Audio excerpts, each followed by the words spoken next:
네, 오늘 우리 증시 하락세를 멈추고 반등했습니다. 그러나 저점을 찍고 추세적인 반등이 나오는 것인지 확신할 수 없는 데다가 설상가상으로 연휴까지 앞두면서 기뻐할 수만은 없는 상황입니다. 시장 분석과 전략, 증권부 지수희 기자와 함께 알아보겠습니다.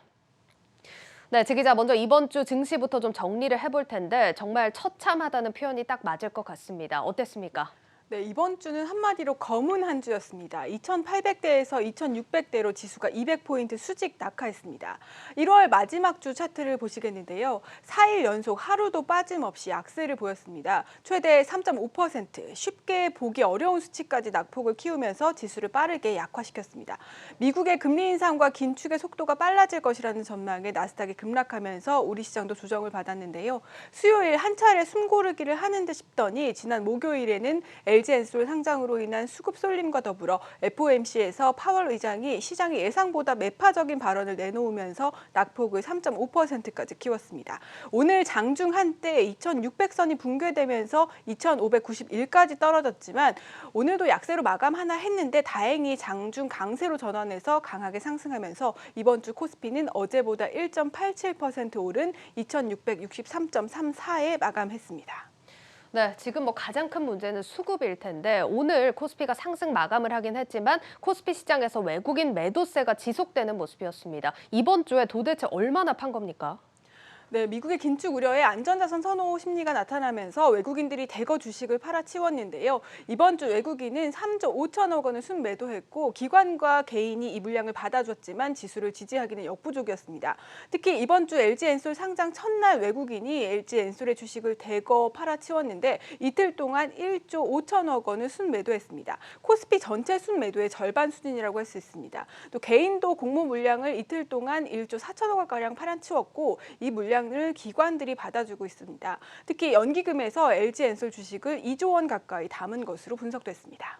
네, LG 에너지 솔루션 극단적인 수급을 보였는데 하락세가 이어지긴 하지만 그래도 공모가를 훨씬 웃도는 수준이고 시총으로도 2위 자리는 아직까지 굳건합니다. 그래도 주가로만 보자면 이틀 만에 종가 기준으로만 한 25% 넘게 빠진 것 아닙니까? 네, LG에너지솔루션은 어제 이어서 오늘도 하락 마감했습니다. 상장 첫날 시초가는 공모가의 거의 2배 수준인 59만 7천 원에 형성이 됐지만 시초가 대비 수직 낙하하면서 15.41% 하락한 50만 7천 원에 어제 마감을 했고 오늘도 두 자릿수 약세를 보였습니다. 10% 넘게 내린 45만 원으로 오늘 장을 마쳤습니다. 시총은 여전히 2위 수준을 지키고 있습니다. 105조 규모로 SK하이닉스를 가볍게 제치고 있고요. 하지만 LG엔솔 상장 영향에 이번 주 대형주들은 힘을 전혀 쓰지 못하는 장세가 이어졌습니다. 삼성전자와 네이버, 현대차 등은 이번 주 내내 약세를 보이다가 오늘 반등하는 모습을 보였고요. 워낙 거대 종목이 등장하다 보니까 자금이 쏠리면서 2차 전지 관련주들도 약세를 보였습니다. 내부 거래 의혹이 제기된 에코프로그램을 비롯해서 LNF도 이번 주 두 자릿수 약세로 마감을 했습니다.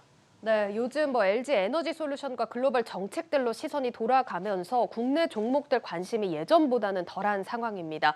오늘 이런 가운데 현대 엔지니어링이 상장 철회를 한다는 소식이 들려왔습니다. 사실 LG 에너지 솔루션 다음으로 대여급 청약이지 않았습니까? 네, 그렇습니다. 오늘 현대엔지니어링이 금융감독원에 상장 철회 신청서를 내고 IPO 중단 결정을 공시했습니다. 이유는 최근 진행된 기관 수요 예측에서 낮은 경쟁률을 기록하면서 적절한 기업 평가를 받을 수 없기 때문이라고 밝혔는데요.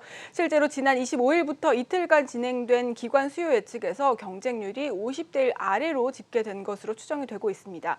현대엔지니어링이 제시했던 희망 공모가 밴드는 5만 7,900원에서 7만 5,700원 수준이었는데 이대로 진행할 경우 하단인 5만 7,900원에 결정될 가능성이 높기 때문입니다. 이 경우 시총도 약 4조 6천억 원 규모밖에 안 되는데요. 최근 긴축 우려로 증시가 힘을 쓰지 못하고 있는 데다가 또 현대산업개발의 아파트 붕괴 사고로 건설주에 대한 우려가 커진 것이 수요 예측 흥행 실패 원인으로 분석되고 있습니다. 오늘 현대엔지니어링이 상장을 철회하면서 건설주들은 일제히 상승세를 탔습니다. 현대건설은 10% 가까이 상승했고 그 외 GS건설과 삼성물산, 대우건설 들도 상승세를 보였습니다.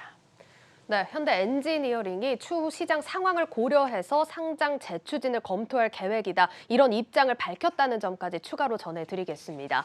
자, 이렇게 이번 주 시장 정리를 해보겠고요. 이제 설 연휴가 지나면 2월장이 시작됩니다. 아직은 좀 걱정되는 마음이 앞서긴 하는데 2월에 대한 전문가 시각이 좀 어떻습니까? 네, 증시 전문가들은 2월에도 쉽지 않은 장세가 이어질 것으로 내다보고 있습니다. 지난해 말 증권사들은 평균적으로 코스피 밴드를 2,800에서 3,200선으로 제시를 했는데 최근 한국경제TV가 주요 증권사 센터장들을 대상으로 긴급 설문조사를 한 결과 증권사들은 증시 밴드 전망을 속속 하향 조정하고 있습니다. 지수 밴드 하향 조정에 나선 증권사들의 움직임을 박혜린 기자가 취재했습니다. 장중 2,600선이 붕괴됐던 코스피. 결국 반등에 성공했지만 연초 대비 지수는 이미 10%가량 빠졌습니다. 증시 하방 압력이 거세지자 국내 주요 증권사 리서치 센터장들은 코스피 전망치를 일제히 하향 조정하고 있습니다. 미국 연준의 조기 긴축 의지가 예상보다 강한 데 더해 우크라이나를 둘러싼 지정학적 리스크가 불거진 점도 증시에 부정적으로 작용하고 있다는 분석입니다. 작년도 대비 훨씬 더 부정적인 매크로 환경에 노출돼 있다. 시장의 변동성이 워낙 크니까 지수에 대한 어떤 예측의 가시성이 상당히 떨어지고 있잖아요. 물가가 안정이 언제쯤 어떤 식으로 구조적인 물가 상승이 아니라 일시적인 물가 상승이구나. 이거를 조금 확인이 되는 시점이 필요해 보일 것 같고요. 한국경제TV의 긴급 설문조사 결과 10명의 리서치 센터장들은 평균적으로 코스피 하단을 기존보다 200포인트가량 낮춘 2,600포인트까지 열어둬야 한다고 봤습니다. 가장 보수적으로 본 SK증권은 2,440포인트까지 하단을 열어놔야 한다고 분석했습니다. 평균적으로 상단은 3,000포인트가 적정하다고 봤습니다. 상단 역시 기존보다 200포인트가량 눈높이를 낮춘 겁니다. 코스피 반등 시기를 묻는 응답에는 누구도 쉽게 답하지 못했습니다. 주가와 밸류에이션 측면에선 과매도 구간에 진입한 건 맞지만 인플레이션과 지정학적 이슈, 코로나19 확산 등 산적한 리스크가 언제 해소될 수 있을지 가늠하기 어렵다는 게 공통적인 의견입니다. 가격 측면에서, 밸류에이션 측면에서는 굉장히 매력적인 수준까지 떨어졌다라고 생각을 하는데 다만 이제 시간 조정이 좀 더 필요하다라는 변해요. 우크라이나 사태인가, 페드의 호기시 스탠스라든가, 그다음에 인플레이션이 어느 정도 정상화된다든가 이런 것들이 지금 하나도 확인된 게 없는 거잖아요. 매수 시점에 대한 의견은 조금씩 달랐습니다. SK증권은 2,500포인트 이하에서, IBK 투자증권은 2,700포인트 이하에서, DB금융투자는 2,400에서 2,650포인트 사이에서 안전 마진이 존재한다고 봤습니다. 다만 시장의 보수적인 관점을 견지하며 펀더멘털이 뒷받침되는 종목 위주로 분할 매수 전략이 유효하다는 의견에는 뜻을 모았습니다. IBK 투자증권은 투자 성향과 기간에 따라 전략이 달라진다며 투자 기간이 짧고 보수적이라면 관망하거나 배당 성향이 높은 주식을 보유하는 게 낫고 장기적이고 공격적인 성향이라면 펀더멘털이 단단한 성장주들을 분할 매수하는 전략이 유리하다고 조언했습니다. 한국경제TV 박혜린입니다. 지금 내용 보면 하단이 좀 크게 내려가긴 했지만 상단은 현재 지수보다는 높은 수준입니다. 그러니까 생각보다 2월이 부진할 수는 있지만 1월보다는 나아지지 않을까 하는 기대감도 생기는데 지 기자, 만약 2월에 반등을 한다면 어떤 요건들이 좀 충족돼야 될까요? 네, 현재의 약세가 많은 악재들을 반영하고 있기 때문에 이 악재들이 조금만 개선이 돼도 주가는 소폭 반등할 것이라는 전망이 있습니다. 황승택 센터장에 따르면요, 2월에는 1월 FOMC나 LG에너지솔루션 상장 부담이 일부 해소될 것으로 보이고 있고 또 연준이 지금의 시장이 예상하는 것보다 더 매파적인 성향을 보이기는 힘들다라고 분석을 하고 있습니다. 또 국내 기관이나 개인들의 LG엔솔 매수를 위한 현금 확보 수요도 일단락될 것으로 판단하고 있습니다. 그리고 오늘 원달러 환율은 1,200원 위에서 움직이고 있는데요. 향후 일방적인 달러 강세가 진행되기는 쉽지 않다고 전망하고 있습니다. 외국인이 빠져나가는 속도가 둔화될 것이라는 전망이고요. 또 상반기 중에 물가가 안정되기 시작한다면 경기 여건을 고려해서 긴축의 속도도 점차 느려질 전망이라고 설명하고 있습니다. 그러니까 엄청나게 상황이 개선된다기보다는 지금의 리스크들이 해소되면서 더 악화가 되진 않을 거다 이런 얘기인 건데 투자자분들이 가장 궁금해하시는 건 그래서 지금이 저점이냐 하는 부분입니다. 지금 시장에 진입하는 것에 대해서는 전문가들 의견이 어떻습니까? 네, 대부분의 전문가들은 지금 수준을 가격 부담이 낮은 저점 수준이라고 평가하고 있기는 합니다. 이 센터장들은 코스피 주가 수익 비율이 10배 수준으로 과거와 비교하거나 여타 증시와 비교해도 가격 부담이 낮다면서 코스피가 저점 수준에 와 있다고 설명하고 있습니다. 하지만 지금이 진입 시점인가에 대해서는 앞서 보셨듯이 의견이 다른데요. 지금보다 낮은 수준 2,400에서 2,500에서 진입해야 한다는 의견이 있는 반면에 현재 수준에 진입해도 괜찮다는 의견도 있습니다. 또 보수적인 분들의 경우에는 일단은 지켜보고 하반기에 진입 시점을 살펴야 한다라는 의견이 제시되기도 했습니다. 하지만 지금을 진입 시점이라고 제시한 분들도 보수적인 진입을 추천하고 있는데요. 삼성증권은 기준금리 인상과 양적 긴축 등 단기적인 불확실성이 여전하기 때문에 중장기적인 투자 시기열을 고민하는 분들이나 현금이 충분하신 분들이라면 철저히 분할 매수 관점에서 진입하라고 조언하고 있습니다. 또 KB증권도 2월 초에서 중순을 바닥으로 확인한 후에 중장기적 관점에서 분할 매수를 권고하고 있습니다. 지금 철저히 분할 매수 관점으로 진입해라 이런 의견인데 전제 조건으로 달린 게 현금이 충분하거나 중장기적으로 투자하시는 분들입니다. 이런 분들이라면 어떤 업종에 관심을 가지면 좋을까요? 네, 사실 보수적인 의견, 관망을 제시한 증권사에서는 업종을 선별하는 것 자체가 크게 의미가 없다는 의견도 있었습니다. 예. 다만 지금이 저점 수준에 와 있기 때문에 종목 변경을 하실 때에는 성장주의 비중은 줄이고 대형 가치주 위주, 또한 2022년 영업이익이 전망치가 상향 조정된 이익 개선이 뚜렷한 종목 위주로 관심을 가질 필요가 있다고 조언을 하고 있습니다. 예. IT 하드웨어나 자동차 장비주, 또 디스플레이 관련주가 여기에 해당하고요. 또 2월에도 인플레이션 이슈가 지속되면서 필수 소비재나 원자재 업종이 상대적으로 강세를 보일 것이라는 전망은 또 나오고 있습니다. 하지만 그동안 인기를 끌었던 성장주나 메타버스, NFT 관련주들은 회복하는 데 상당한 시간이 걸릴 것으로 보이고 리오프닝주들도 오미크론 확산세가 거세지기 때문에 당분간 쉽지 않은 장세가 이어질 것으로 센터장들은 분석하고 있습니다. 네, 뭐 그렇다면 지금 반대 상황도 예시로 들어볼 수 있을 것 같은데 현금 보유하기에 좀 늦으신 분들이 있을 것 같습니다. 지금 시장이 워낙 빠지다 보니까 하락 잔고를 가지고 계신 분들 많을 것 같은데 이런 분들은 어떻게 접근을 하면 좋을까요? 네, 전문가들은 일단 시장을 지켜보는 것이 유효하다고 조언하고 있습니다. 당분간은 변동성이 큰 장세가 계속될 것이기 때문인데요. 교보증권은 2월 단기 반등이 나온다고 하더라도 큰 의미가 없다면서 상반기는 리스크 관리에 주력할 때라고 설명하고 있습니다. 하반기 시작 전에 기회가 오면 그때를 이용하는 것이 좋다고 덧붙이고 있고요. 또 SK증권도 1분기 발표될 경제지표가 낙관적이지 않은 데다가 3월 FOMC까지 확인해야 할 것이 많다는 점에서 2월은 관망하는 것이 좋고 주식 비중 을 높이는 것은 신중해야 한다고 설명하고 있습니다. 다만 주식을 현재 상황에서 추격 매도하는 것은 바람직하지 않다고 입을 모으고 있습니다. 네, 추격 매도도 아니지만 3월까지는 진입을 하시더라도 매우 보수적인 분할 매수로 접근하는 게 좋다. 이렇게 좀 정리를 해보도록 하겠습니다. 자, 그럼 분위기를 좀 바꿔서요. 내일이면 이제 설 연휴 시작이 됩니다. 요즘은 부모님들이 아이들이 이제 세뱃돈을 받으면 주식에 투자를 해주시는 분들이 많더라고요. 아무래도 이런 자금은 좀 장기적인 성향이 강할 것 같은데 어디에 투자를 하면 좋을까요? 네, 한국경제TV가 주요 증권사를 대상으로 내 아이에게 세뱃돈 대신 주고 싶은 주식에 대해서 설문조사를 실시했는데요. 장기 투자로 적합한 주식에는 대부분 우량주가 이름을 올리고 있습니다. 특히 최근에 주가 조정이 기회가 될 수 있다는 분석도 나옵니다. 이 내용은 박승원 기자가 취재했습니다.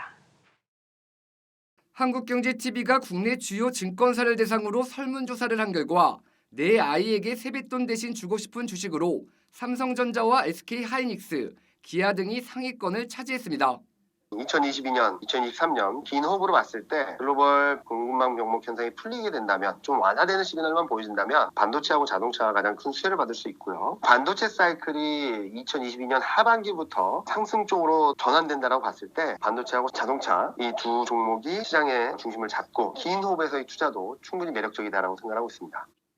먼저 삼성증권은 삼성전자와 SK이노베이션을 추천주로 제시했습니다. 이 가운데 삼성전자의 경우 메모리 반도체 업황의 바닥 통과와 비메모리 투자 확대로 신성장 동력이 확충된 점이 긍정적이란 설명입니다. K배터리 3사 가운데 하나인 SK이노베이션은 미국 내연기관 메이커들의 전기차 전환에 따른 2차 전지 부문의 성장성이 부각되면서 장기 투자 대상으로 꼽혔습니다. 미래에셋증권은 최근 원자재 가격과 원달러 환율 상승 시 수혜가 기대되는 고려아연과 유가 강세로 실적 개선이 가능한 S-오일, 신차와 증설 모멘텀이 상대적으로 강한 기아를 추천했습니다. KB증권은 본업의 꾸준한 성장과 함께 NFT 등 활발한 신사업 진출이 기대되는 하이브와 태양광 사업의 실적 개선이 기대되는 하나솔루션을, 한국투자증권은 메모리 가격 상승과 인텔 랜드 사업부의 실적 반영이 예상되는 SK하이닉스와 신차 판매 확대와 함께 배당 등 주주 환원 정책이 기대되는 기아를 제시했습니다. 이외에도 삼성전기, 하나시스템, 에코프로 등도 1년 후 안정적인 시세 차익을 얻을 만한 종목으로 추천됐습니다. 주식 열풍과 함께 자녀 선물로 주식을 선물하려는 사람들이 늘면서 증권사들도 관련 이벤트 확대에 열을 올리고 있습니다. 특히 국내보단 해외 주식에 집중된 이벤트가 주류를 이루고 있습니다. 실제 NH투자증권을 시작으로 토스증권, RBK투자증권 등은 해외 주식 선물하기 이벤트를 진행하고 있습니다. 전문가들은 최근 급락장을 계기로 1년 후, 10년 후를 생각한 장기적인 안목으로 내 아이를 위한 주식 투자가 재테크는 물론 경제교육의 기회가 될 수 있다고 조언합니다. 한국경제TV 박승원입니다. 장기적으로 보면 지금의 하락장이 기회가 될 수 있다는 의견입니다. 거론된 종목들 한번 생각해 보셔도 좋을 것 같습니다. 지 기자, 그리고 요즘은 이제 세뱃돈으로 코인에 투자해 주시려는 부모님도 많으실 것 같다는 생각이 드는데 코인 시장도 많이 부진한 상태여서 걱정은 됩니다. 전망이 좀 어떻습니까? 네, 코인 시장도 크게 약세를 보이고 있는데요. 비트코인과 이더리움 모두 한 달 새 두 자릿수 하락세를 보이고 있습니다. 네. 이번 긴 연휴 기간 동안 변동성이 더 커질 것이라는 전망이 나오고 있는데요. 2월 코인 시장 전망은 정호진 기자가 취재했습니다. 주식과 달리 코인 시장에서는 설 랠리라는 말이 있습니다. 설 연휴 기간 주식 시장이 열리지 않을 때 코인 시장에 투자자가 몰려 가격이 오르는 겁니다. 실제로 최근 3년간 비트코인은 설 연휴를 기점으로 일주일간 상승 추세를 보였습니다. 하지만 올해는 상황이 다를 수 있다는 관측도 나옵니다. 이미 코인 시장에 한파가 불어닥치며 투자 심리가 얼어붙었다는 겁니다.